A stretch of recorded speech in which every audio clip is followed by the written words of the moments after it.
on this story, author, journalist and broadcaster Lauren Booth joins us now from Manchester. Good to speak to you, Lauren. So, do you think Islamophobia and racism is rising in the UK?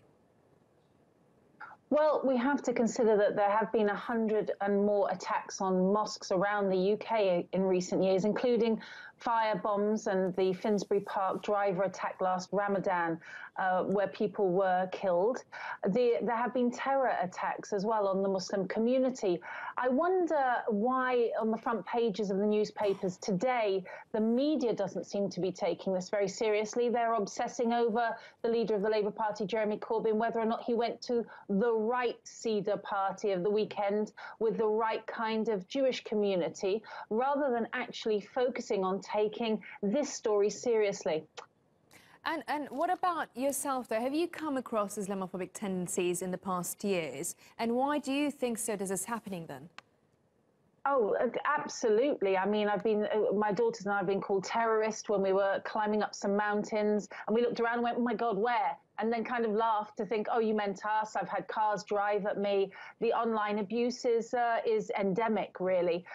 Though it really is to do with a pan-national growth in this alt-right rhetoric concerning immigrants and what it is to be British, this neo-nationalist or, white victimhood that has been allowed to rise. I don't think the left has really made an effective answer to this because they've gone along with the rhetoric to a degree. You can see in France in 2015, Francois Hollande, announced a state of emergency that was seemingly never ending. So rights are being taken away.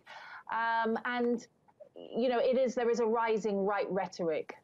And I mean, UK was known as the most peaceful, probably, country out of Europe. When you look at racism and Islamophobia rising, especially in many European countries at the moment. So why do you think this is especially happening in the UK? Also, what needs to be done for the fight against Islamophobia, though? Can anything be done? Look, I think... Yeah.